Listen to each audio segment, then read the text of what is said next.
Sir, I move for leave to introduce a bill to provide for the legal recognition, regulation and supervision of asset tokenization in the country, to lay down a statutory framework for the issuance, trading, custody and settlement of tokenized real-world assets, to ensure investor protection, market integrity and financial stability, and for matters connected therewith or incidental thereto. Thank you. The question is that leave be granted to introduce the bill. Those in favor will please say aye. Those against will please say no.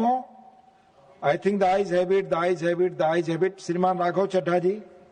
Sir, I introduce the asset tokenization bill. Thank you. Hi guys, and welcome back to Kamma Crypto. எங்கள் channel subscribe பண்ணாமல் subscribe பண்ணுங்கள். Because crypto currency பற்றின எல்லா இன்ஃபர்மேஷனும் நம்ம சேனலில் பார்த்தீங்கன்னா உங்களுக்கு டே provide பண்ணிட்டு இருக்கோம். ஸோ அகைன் பார்லிமெண்ட்டில் வந்து பார்த்தீங்கன்னா ஒரு முக்கியமான விஷயம் வந்து நடந்திருக்கு. நம்மளோட இந்தியன் பார்லிமெண்ட்டில் ராகவ் சந்தா அப்படின்னு சொல்லி கூட எம்பி வந்து பார்த்தீங்க அப்படின்னா டோக்கனைசேஷன் அசட் டோக்கனைசேஷன் பில் அப்படின்றது ஒன்று வந்து பார்த்தீங்கன்னா எடுத்து வைக்கிறாரு பார்லிமெண்ட்டில்.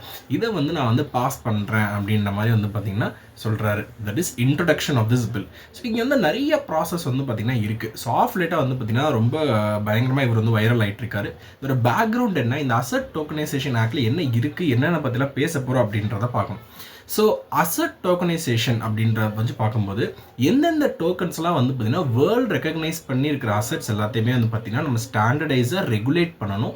அதை நீங்கள் ரெக்கக்னைஸ் பண்ணணும். ரெக்கக்னைஸ் பண்ணதுக்கு அப்புறமேட்டு அதை ட்ரேடிங்காக இருந்தாலும் சரி, இல்லை கஸ்டடிங்க்கு யூஸ் பண்ணுறீங்களாலும் சரி, இல்லை செட்டில்மெண்ட்டுக்கு யூஸ் பண்ணுறீங்களாலும் சரி, இது எல்லாத்துக்கும் யூஸ் பண்ணுறதுக்கு ப்ராப்பரான ஃப்ரேம் ஒர்க் வந்து பார்த்திங்கன்னா டெவலப் பண்ணணும் அப்படின்ட்டு சொல்லிட்டு தான் இந்த அசட் டோக்கனைசேஷன் பில்லை வந்து பார்த்திங்கன்னா இவர் வந்து இன்ட்ரடியூஸ் பண்ணுறாரு. ஸோ இதை இன்ட்ரடியூஸ் பண்ணோடனே ஸ்பீக்கர் வந்து பார்த்தீங்கன்னா ஜஸ்ட் எல்லாருமே ஒப்பீனியன் கேட்பாங்க. இதுக்கு யாராவது நோ சொல்கிறீங்களா இல்லை எஸ் சொல்கிறீங்களா அப்படின்னு சொல்லிட்டு யாருமே எதுவும் சொல்லாதப்போ அவரே வந்து நான் வந்து இந்த பில்லை வந்து பார்த்தீங்கன்னா போடுறேன் அப்படின்னு சொல்லிட்டு சொல்கிறேன். ஓகே, இப்போ நிறைய பேரோட கேள்வி இருக்கும், ப்ரோ அப்போ ஃபைனலாக இந்தியாவில் வந்து பார்த்தீங்கன்னா இந்த பில்லை பற்றி ஒன்று பேசி இந்த மாதிரி ரூல்ஸ்லாம் ஃபார்ம் ஆகிடுச்சுன்னா நம்மளுக்கு ஒரு வேர்ல்டு லெவலில் நிறையா கம்பெனிஸ் வந்து பார்த்திங்கன்னா இன்வெஸ்டிங் எல்லாத்துக்குமே வந்து நம்மளுக்கு வந்துருவாங்களா அப்படின்னு சொல்லிட்டு. ஸோ இதுக்கு முன்னாடி வந்து பார்த்திங்கன்னா இவர் வந்து பார்த்திங்கன்னா ஒரு ப்ரைவேட் எம்பி. ஸோ அதில் நிறைய ப்ராசஸ் வந்து பார்த்திங்கன்னா நம்ம பார்லிமெண்ட்டில் இருக்குது. ஒரு மினிஸ்டர் வந்து பார்த்திங்கன்னா ஒரு பில்லை பாஸ் பண்ணுறாரு அப்படின்னா தட் இஸ் டிஃப்ரெண்ட். ஆனால் ஒரு எம்பி, ஒரு ப்ரைவேட் எம்பி வந்து பார்த்திங்கன்னா ஒரு பில்லை பாஸ் பண்ணுறாரு அப்படின்னா நிறைய ரூல்ஸ் அண்ட் ரெகுலேஷன்ஸ் வந்து ஃபாலோ பண்ணுவாங்க. ஸோ ஒரு எம்பியால் வந்து பார்த்திங்கன்னா ஒரு பர்டிகுலர் செஷனில் 3 பில் வரைக்குமே வந்து பார்த்திங்கன்னா இன்ட்ரடியூஸ் பண்ண முடியும். நிறைய எம்பிஸ் வந்து பார்த்திங்கன்னா நிறைய பில் இன்ட்ரடியூஸ் பண்ணுவாங்க. இப்போ நம்ம இந்த அசட் டோக்கனைசேஷன் பில்லை பற்றி பேசுகிறோம். பட் ஆனால் ஃபேக்சுவலாக வந்து பார்த்திங்கன்னா நிறைய பில் இன்ட்ரடியூஸ் பண்ணுவாங்க. அதுக்கப்புறம் ஒரு பேலட் சிஸ்டம் ஆஃப் ஓட்டிங் வைப்பாங்க. ஏன்னா எல்லாத்தையுமே வந்து பார்த்தீங்கன்னா இன்ட்ரடியூஸ் பண்ணிட்டு போயிட்டே இருக்க முடியாது. ஒரு கவர்மெண்ட் லாவாக வந்து பார்த்தீங்கன்னா இன்ட்ரடியூஸ் பண்ணிட்டு போயிட்டே இருக்க முடியாது. அதில் எது ப்ரையாரிட்டி அண்ட் ஆர்டர் வைஸ் எது இருக்கோ அதை தான் வந்து பார்த்தீங்கன்னா சூஸ் பண்ணுவாங்க. அப்படியே வச்சு சூஸ் பண்ணாலுமே இதை ஸ்க்ரூட்டனைஸ் பண்ணி இதுக்கு ஒரு கரெக்டான ஒரு அங்கீகாரம் கொடுக்குறதுக்கே வந்து பார்த்தீங்கன்னா பல வருஷங்கள் வந்து பார்த்தீங்கன்னா இழுத்து ஆகிடும். ஸோ இவர் வந்து பார்த்தீங்கன்னா சம்திங் இஸ் இன்ட்ரடியூஸ்ட். பட் வரலாறு திருப்பி பார்த்தீங்க அப்படின்னா நம்ம இந்தியன் கான்ஸ்டியூஷன் செட் பண்ணதுலேருந்து கிட்டத்தட்ட ஒரு 14 பில்ஸ் தான் வந்து பார்த்தீங்கன்னா லாஸாக வந்து பார்த்தீங்கன்னா வந்திருக்கு ஒரு ப்ரைவேட் எம்பி கொண்டு வந்து. இதில் லாஸ்ட்டாக நடந்தது எப்போன்னு கேட்டிங்க அப்படின்னா அங்கே தான் ஒரு அதிர்ச்சியான தகவல் இருக்குது, 1970. ஸோ 1970 தான் வந்து பார்த்திங்கன்னா லாஸ்ட்டாக ஒரு ப்ரைவேட் எம்பி சொல்லி ஒரு பில் வந்து பார்த்திங்கன்னா லாவாக வந்து ஃபார்முலேட் ஆகிருக்கு. ஸோ என்ன பர்சனலாக கேட்டிங்க அப்படின்னா the odds of achieving this is practically 0 அப்படின்ற மாதிரி தான் நான் சொல்லுவேன். இந்த பில்லு வந்து பார்த்திங்கன்னா உங்களுக்கு லாக் ஆகிறது.